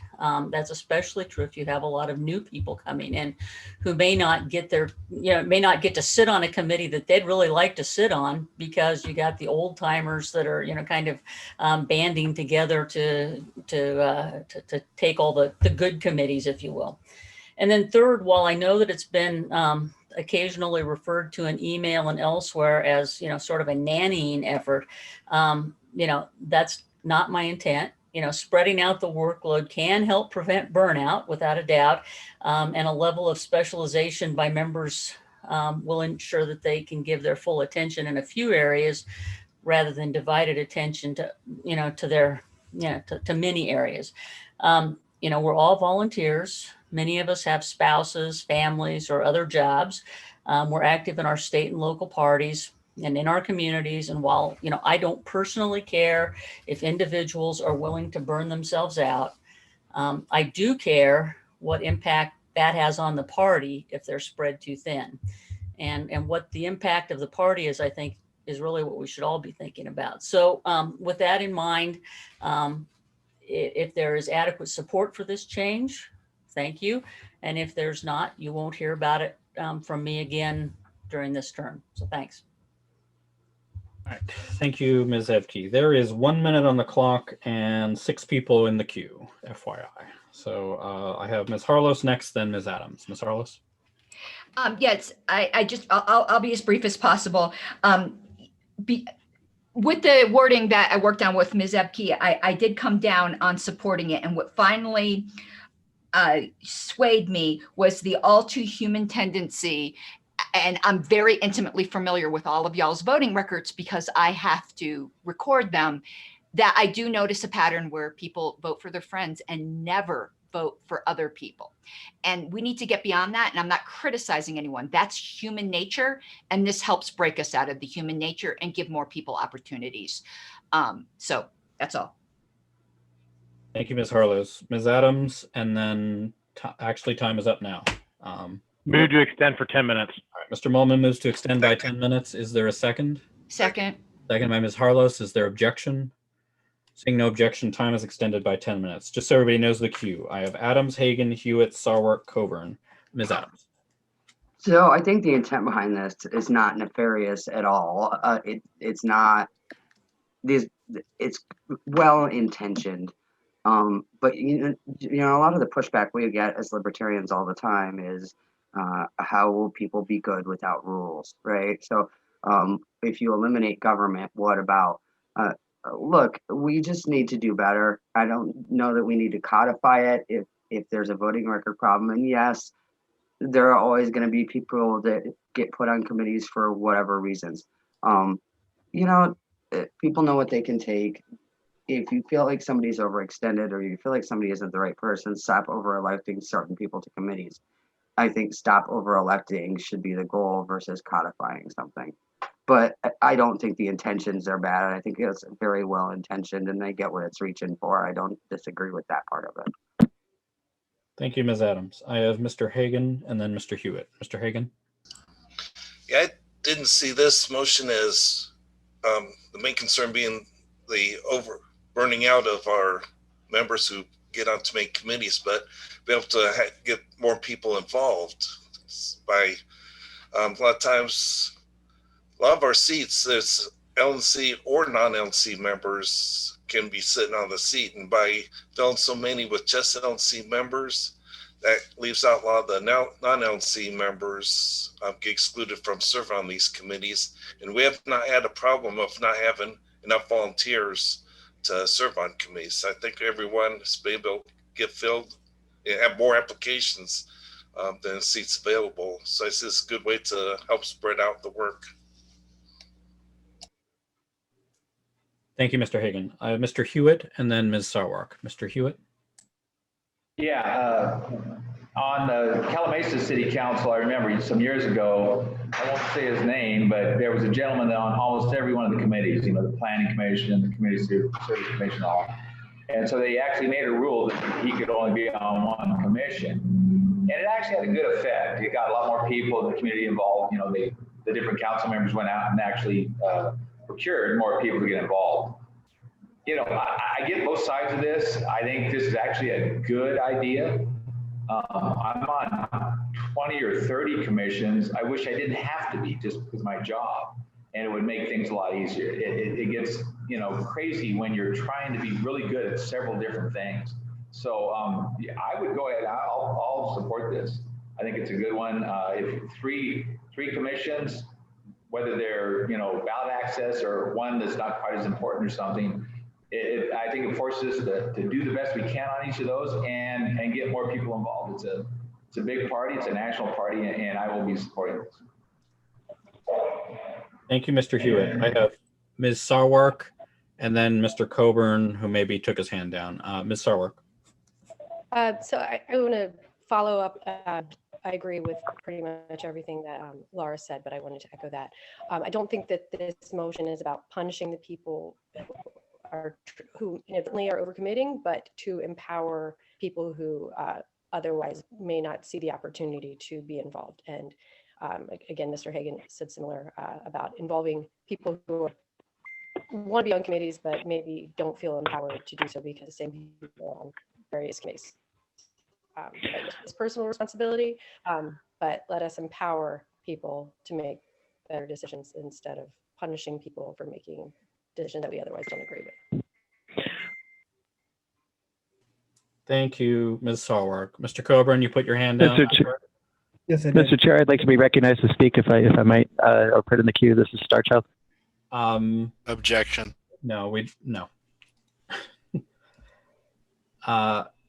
Well, if somebody wants to move to recognize Starchild, we can do that, but there is objection, so it would have to be a vote. So we'll do it that way. And you're creating feedback when you unmute yourself, so you know the way you have it set up. Mr. Coburn, you put your hand down? Yes, I did. Okay. I have Mr. Wendt and then Mr. Buffman. Mr. Wendt. Yes, so I am still yielded to Mr. Lucchini. He will take the vote on this, but I do want to point out that I recently resigned as the treasurer of the Montana Libertarian Party, and I think there is a problem with wearing too many hats. Like, you can do one thing well, or you can do a lot of things not well. And I think we need to foster an environment where we are doing a few things really, really good. So I have been of the opinion that, if that me being engaged on the LNC, I should not be engaged on the state level. And I think we just need to start moving towards that, where we're spreading out the leadership, we're spreading out the decision making, and that's the way that our party is supposed to be, moving towards the individual. And the more voices we have, the better we are. Thank you, Mr. Wendt. Mr. Buffman. Thank you, Mr. Chair. So I guess my question is, as we talk about the overcommitment of the membership here on the LNC, I guess I would direct it toward you because you might have the best idea. Are any of our committees currently suffering from LNC membership that's overcommitted? This year, I wouldn't say that's the case. I don't go to every committee meeting. You have the members, and the policy manual has given me the honor of being an ex officio member of every LNC committee. I don't go to every LNC committee, so hopefully none of them are suffering by my absences. Last term, I would say it was the case where we had people overcommitting, and some committees did suffer because of that. And Dr. Moulton, it's kind of a big bugaboo of his. If you wanted to get more details on that, I would suggest talking to him, but he feels very strongly about opening up spots to more people rather than having the same old people every year. And he was very frustrated that some committees, couldn't function because we were waiting. People were absent because they had committed to other committees. Thank you, Mr. That is the queue. Anyone else wishing to be recognized? Mr. Hewitt, is that a... Yeah, okay. Point of interest or whatever. Does this mean, again, I don't want this to be after any particular person or something. If there are people that right now are on more than 3, I would think that they should be grandfathered in. And this is for going forward with, appointments to future committees or members of those committees. As I read it, it would only be going forward, but Ms. Ebke, if I'm wrong on that, I'm sure you'll correct me. Well, my expectation would be is it would only be going forward, but we did an analysis of this when it was first proposed, and there's nobody currently in the position of being, at risk. Okay, thank you. All right, Mr. Hewitt, that answers your question, I think. Anyone else? All right, Star Child, you want to try again? I think because we have 1 minute on the clock, people might be more amenable now. Okay, can you hear me? All right, any objection to hearing from Star Child for 1 minute? All right, Star Child. Thank you. Yes, I strongly support limiting the number of committees people can serve on. I think that the trend should be towards building more of a farm team and getting more people involved in the party leadership by opening up more of these subcommittee slots to members. And rather than the LNC members feeling like to exercise their responsibilities, they need to have a voice on every committee, I would instead encourage the LNC to make the subcommittees more directly accountable to the LNC and make sure that they have proper committee functioning and transparency so that they are that accountable, have that accountability to the LNC and to the broader membership. Have each committee at least briefly give some kind of report, perhaps at every LNC meeting, or if they can't, provide some reason and make sure that the committee's reports are not just the chair of the committee acting unilaterally. I observed that happening many times in the past where the committee would be basically dysfunctional. It would only be the chair or maybe one or two people beside the chair making the decisions and acting as the committee, where there was no real committee process or opportunity for the larger membership to get involved with the committee. The committee page on the LP website has improved, but I think that more could be done there to ensure the committees are accountable and transparent to the LNC as well as the rest of the party without having LNC members. I mean, my preference would be that serving on the LNC itself is enough, that no one on the LNC should serve on any other committees. That would be my personal preference. I realize this motion doesn't go that far, but I urge folks to support it. Thank you, Star Child. And I apologize to you for getting testy with you earlier. That was not Thank you. Appreciate it. Time on this item has expired. Is there anyone else? And there's no one else left to speak. So barring any action, we will call the roll. Madam Secretary. Ms. Bilyeu? No. Mr. Coburn? Yes. Ms. Epke? Yes. Mr. Hagan? Yes. I will vote yes. Mr. Hewitt? Yes. Ms. Hogarth? Yes. Mr. Longstreth? Yes. Mr. Molman? Almost convinced me, but no. Mr. Nana? No. Mr. Nikela? I vote nay. Mr. Phillips? No. Mr. Roudset? Yes. Ms. Sarwark? Yes. Mr. Smith? Yes. Mr. Lucchini, if I'm correct, right? It'd be Mr. Lucchini? Yes. Yes and yes. Yes, that is correct. Yes. Thank you. Mr. Chair, it is 11-5-0. I vote yes. 12-5-0. By a vote of 12 to 5 to 0, it is adopted. Next item on the agenda is appointments to the audit committee. There was a packet distributed. I'm sure you all read all of the applicants. There are 2 non-LNC members selected by the LNC. So what I propose is that we use this time for anybody that wants to speak on any candidates, and then if the committee is amenable, if there are any candidates who are present, and if they want to speak on their own behalf, we allow that, and then Point of order, Mr. Chair. vote, and then do the vote by electronic means as we've done previously. Ms. Harless? Well, actually, it's a point of parliamentary something. Go for it. Non-officers we can't vote on this. So Okay. when it's elected by the LNC, it's by the non-officer members of the LNC. Thank you. That is an important clarification to make. So if there are no objections to proceeding in that manner, we can do that. So raise your hand if you'd like to speak on any candidates for audit committee. And while we're waiting for people on that, Ms. Harlos, can we structure the electronic ballot so that it only goes to the eligible Yes. eligible voters? Okay. And you'll just need to direct me on the method and if we're limiting the number of choices. Yeah. Okay. Approval and no, I think has been our practice. And then for any of the regionals, if you're swapping people out on who's voting on it, let the secretary know on that before, you know, the ballot goes out. Before the ballot goes out. So.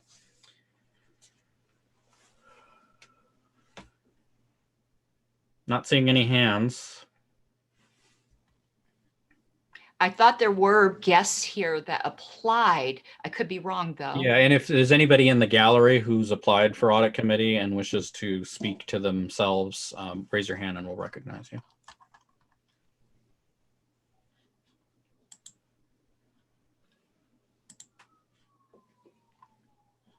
I'm not seeing any. Ms. Harlos, are you seeing any? I've had issues with my hand raising thing. I'm scrolling down, but no. Okay. I'm just, yeah, I hope that nobody's scrambling to look for it, but nothing in chat either. Okay. Well, I'll give it another 10 seconds before we close this item then. Mr. Chair, point of information. Mr. Blender. Well, probably personal preference for people who may not be aware. To get to your hand, you click on the chat list, or I'm sorry, the participant list, and it's at the bottom there for those people who are not familiar with Zoom. Thank you, Mr. Valente. Not seeing any hands up or anything in the chat. I will close this item, and then Madam Secretary, if you could send out the email after the end of the meeting tonight. Okay, thank you. Thank you. Next item on the agenda is appointments to the awards committee. Same deal. If anybody here wishes to speak either to themselves or if a member of the committee wishes to speak towards a candidate, we'll recognize that. This is 2 non-LNC members selected by the LNC, and they would join the other LNC members that have already been selected. And the policy manual has a sentence which you can interpret however you want to interpret it. It states that we should strive to keep 2 members of the past awards committee. There should probably be a V in that sentence, but there isn't. Does somebody offhand remember who the past awards committee is, just so everybody has that information? Mr. Hagan, you were on it, I think, so you might know. Out of the applicants, Dr. Lark, I believe, is the only one. Okay, well, that's good information. Mr. Hagan, does that match what you thought? Yeah, Dr. Lark, Mr. Redpath, and Mr. Hayes, and I were on it. Okay, thank you. So I don't know what strive to doesn't sound like an order, but there you go. We got a couple hands up on this one. I have Mr. Hagan, then Mr. Valente, and then Mr. Bill Matthews from the gallery. And then myself, Mr. Chair. Oh, sorry, I'll add you too, Ms. Harlos. Mr. Hagan. So you gave me good lead in that Dr. Lark has been the past chair of the awards committee. Last few conventions has done an excellent job chairing the committee and also arranging to get the awards printed up, working with staff with that. I'd highly recommend returning him to the awards committee. Thank you, Mr. Hagan. I have Ms. Harlos, then Mr. Valente. Ms. Harlos. He stole one of mine, which was Dr. Lark. But so instead, I would like to speak to Adam Reinhart, who did write to the LNC earlier today with his interest and qualifications. And members who take the time to do that, I always believe are showing some gumption that we should reward. Thank you, Ms. Harlos. I have Mr. Valente and then Mr. Bill Matthews from the gallery. Mr. Valente. Yeah, they actually both took both of mine. So yes, I will reiterate my support for Dr. Lark and Mr. Reinhart to serve on this committee. I think that would be 2 tremendous additions to this committee. Well, Dr. Lark goes without saying. His service to the LNC and this committee in the past speak for itself. And then I believe that Mr. Reinhart is a very capable member of this committee. So I do speak to them. Thank you, Mr. Valente. Mr. Bill Matthews from the gallery. Go right ahead. Welcome.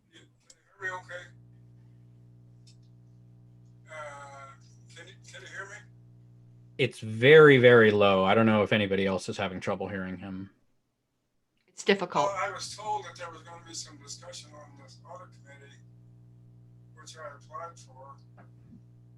I'm not hearing what he's saying, if anybody else can hear that. He applied for the audit committee, and I think he missed where you asked for people to speak to their nominations. Okay. Well, if you want to, I mean, you can talk now until I stop you from talking, so go right ahead. Well, I just applied for it, and I wanted to find out where you are in the process of All the people listening to you right now will be voting on the audit committee shortly after this meeting. Well, can I ask a question of a few of the members of the panel? Go ahead. Yeah, okay, this question is for Dustin, Nana, and Jared Hall was on there. I don't know if he's still with us or not. And Tara DeSisto. I sent an email to Dustin, Nana, and Jared Hall in November, and I sent one to Tara DeSisto in December that had to do with fundraising for the Libertarian Party. And I have not received a reply from any of those people. So I'm wondering why I have not received any reply after all this time. And I mean, nothing one way or another, whether they're interested or not. Thank you, Mr. Matthews. I'm not familiar with what you emailed about, but I do apologize that we didn't get back to you, and I'm sure we're going to look into that and get back to you. I appreciate it. Thank you. Thank you, Mr. Matthews. Anyone else wishing to speak on awards committee?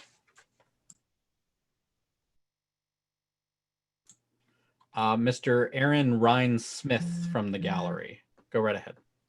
Yes, sir. Thank you, Mr. Chair. I just wanted to also express my support for Adam Reinhardt.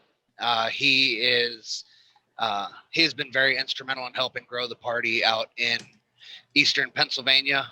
I currently live in Pennsylvania, so I know of him, and he's quickly rising through the ranks of the state party and definitely has my full support. All right. Thank you, Mr. Ryan Smith. Anyone else wishing to speak on the awards committee item?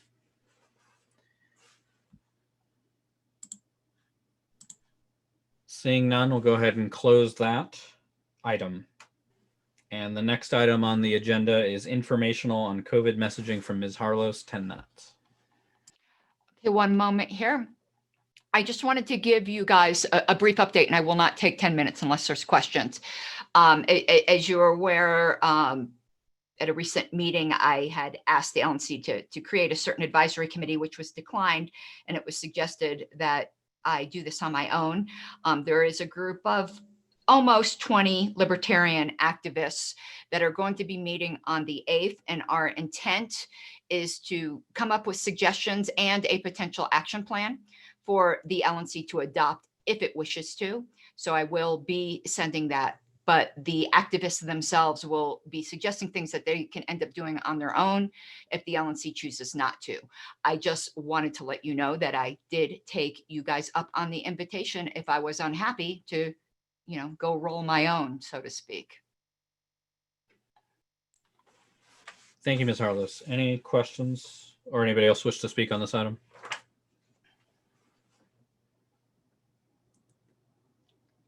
Mr. Coburn. Ms. Harlos, will you make the link for that meeting available publicly? I can, certainly. I can put it on the LNC list. Thank you. Mr. Hewitt. Yeah, this is something that's near and dear to my heart, and I really applaud the secretary for bringing this to the forefront. I wasn't around with the vote, I believe, last meeting, and as a matter of fact, this weekend I will be doing pretty much that same thing all weekend in Sacramento with a whole lot of people from other parties too. So I have been personally disappointed that we haven't become a little bit more united on this. I know it's a very, very divisive it's a wedge issue for libertarians. But in the past, I think the thing that makes libertarians different than everybody else is that we hash it out and we don't ignore that. And so I think this will be going forward, since it is having such great impacts, not only, you know, the damage to our health as a nation through the COVID virus itself, but also the damage to not only our psyche and the loss of our civil liberties, but to our economic and free market principles that we so hold up greatly. So I believe that this will be an ongoing issue.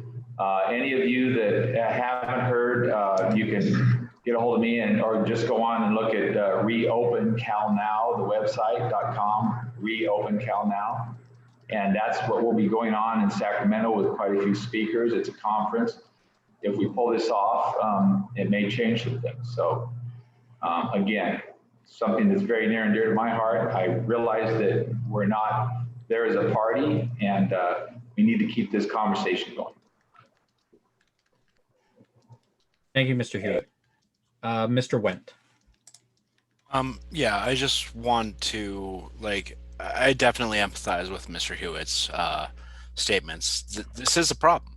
This really is. We need a solution. Are we going to come to it? I don't know. But what it comes down to is, like, we all have this individual vested interest in what is salient and relevant to our own personal sphere of influence. So, like, every corner of the country is different on this. Everybody is experiencing different things. So to get a coalesced message, it's very hard. So I guess, Mr. Chair, what I'm saying is that I urge that don't take a lack of action from this committee as a disappointment or a discouragement. Do what's right for you. That's what we as a party need to do. Like, we are the party of individual freedom. Let's do it. That's all I have. Thank you, Mr. Wendt. Mr. Nikela. Thank you, Mr. Chair. Well, I do believe that hopefully having our communications director position filled in the future may help us alleviate some of the messaging or lack of messaging that has come from COVID regarding the party. At least that is one of my hopes. I do believe that it is very important for us to make a stand on this. And I understand that this affects different people throughout the country very differently. I know down in the Florida Keys, it has affected our community a whole lot in terms of the government's reaction to the virus. I've had candid live conversations with local medical experts that have been close to the city commission. I'm actually in the process of building a political action committee locally to help work on this. This is something that's very, very near and dear to the hearts of many, many people, just for the profound local impact that government regulation has had on so many businesses, especially the restaurant hospitality industry, I might add. So I think the party stepping forward in some way, and I commend Karen Ann for leading the charge on this and getting the libertarians together. And that's exactly the kind of work that we need to do. And of course, bring it up to the chair or whoever else to make sure that this messaging does come across and formulating this messaging. I think it is important because people are looking for somebody with the solutions. And I've been able to sell libertarianism a whole hell of a lot just on the basis of talking to people about what our position on all this is. And people really just want to be left alone, freedom to do their business, freedom to go out and have a drink or go out and party or stay home and not do any of that. That's what we stand for. So, but it really does come down to the livelihood of the individual. And there's a lot in that's been affected, especially in places like the Florida Keys or New York or California. So yeah, I do feel very strongly about this. I do hope we can get something as far as messaging going, because this is certainly a big issue for me personally as well. And I'd love to see the party hark on that a little bit more. Thank you. Thank you, Mr. Nikela. Anyone else in the queue on this item? Not seeing anybody. Then that closes that item. Next up is announcements. And then we'll do another opportunity for public comments. But for announcements, if any member of the committee wishes to address the committee, go ahead and raise your hand and I'll recognize you. I'm going to take the privilege of the first announcement and with great excitement, congratulate our newest lifetime member, Susan Hogarth. So thank you, Ms. Hogarth. Yay, Susan. Thank Good you. And I'll job, just jump Susan. in because that's what I had my hand raised for. Sorry for stealing your thunder. No, that's okay. I actually just wanted to thank all the Bitcoin nuts that have driven up the price. I'm hoping a lot of you other Bitcoin billionaires, which I definitely am not. I cleaned out my account. Will jump in and take advantage of the upsurge to bleed off a little bit of that money toward the party. Thank you, Ms. Hogarth. Anyone else for announcements? Well, you guys can all meet Mateo if you're watching your screen here. If you'd like to say Yes. hi. Yes. Absolutely. I thought Mateo was the next lifetime member. We should need to send him. Yeah, that might be the earliest we signed up a lifetime member ever. Yeah, no doubt. He's a very healthy baby boy. He weighed almost 9 pounds, 8 pounds, 13 ounces. He was born just in time for tax season. So What? He's perfect. yeah, he's pretty That's how beautiful. I do meetings too. Yeah. My mouth open, dead asleep. Well, he makes 6 in the house now, so we got to take turns with the baby while we take care of the other 5 kids. So it's a lot, but he could be on the meeting. He's happy. He's happy to be here. Well, Mr. Smith, Ms. DeSisto reports that our current youngest lifetime member is 3 years, so you have some time. Okay, perfect. 3 years old. Chair, I'd like to make one more announcement too. All right. Mr. Hewitt and then Mr. Wendt. Mr. Hewitt. Just in the last week, I've had 2 different city council members from cities in my county who have come to me and said, Jeff, I'm really seriously thinking about leaving my party. And in fact, actually one was an independent. He's thinking about joining the Libertarian Party. And then one is a longtime Republican, and he says, I can't be a Republican anymore. I really want to look into the Libertarian Party. So there are so many opportunities around. And it's the way that we bring them in is we don't shove a whole bunch of stuff down their face like a fire hose. We let them come to us and start realizing that the party principles is probably where most people should be. So it's going to be happening a lot more over the next, both major parties are just pretty much self-destructing. So we're going to need a place for them to come, and we need to bring them in and incorporate them and show them what principles are all about. Thank you, Mr. Hewitt. I have Mr. Wendt, Mr. Molman, and Mr. Lucchini. Mr. Wendt? Yes, I actually want to structure this in the form of a point of inquiry. What is the birth date of the chair of the LNC? I don't know. I remember distinctly that someone posted this morning on social media that today that was their birthday. Was that you, Mr. Chair? Well, actually, I can truthfully answer to that. No. No. Tomorrow's my birthday. But Tomorrow's your birthday. Okay. Well, happy birthday early, Mr. Chair. Happy 21st, Mr. Chair.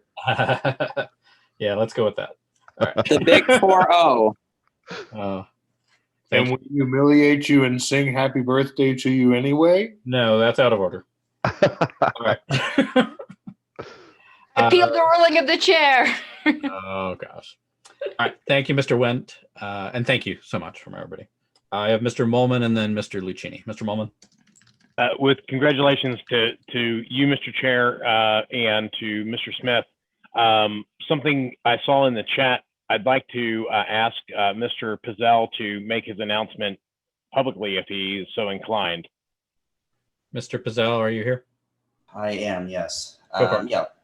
Representative-elect Marcia Burt will be sworn in on the 12th. They're still working out the exact time, but that will be posted and streamed live. Cool. I figured that was something that everyone would be interested in. So excellent. Thank you. Thank you, Mr. Molman. Thank you, Mr. Pizzell. And no, I'll be very excited. Let's promote the hell out of it. Mr. Lucchini. I just wanted to echo that right now is a very definitely time to engage. We are seeing significant organic growth in our state party paid membership, as in it's organic because we're not doing anything to get it. People are just cutting and giving us money, and volunteering and so forth. We've seen approximately a 30% increase in our state membership over the last 2 months. So it's not just you guys in California.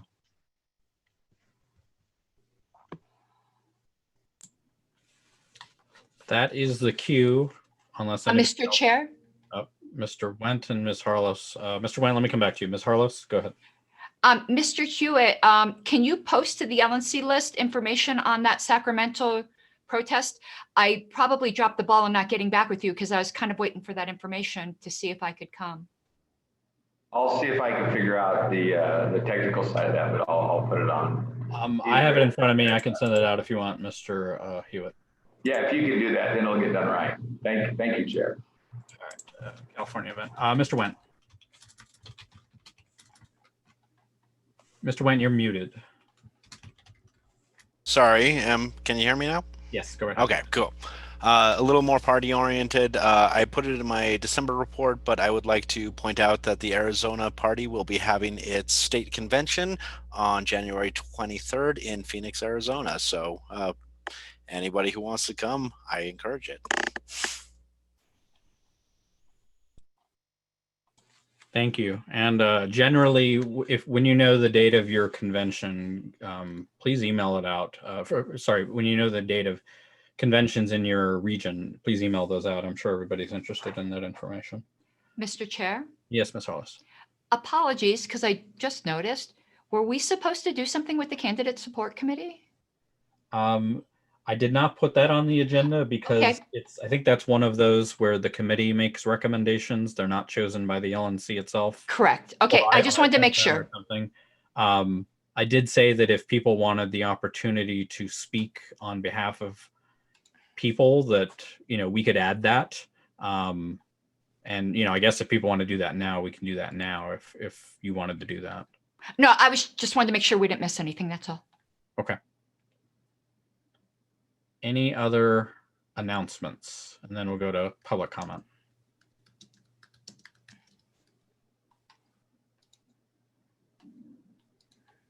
All right, we'll go to opportunity for public comment. If any member of the gallery wishes to address the committee, raise your hand on Zoom and we will recognize you.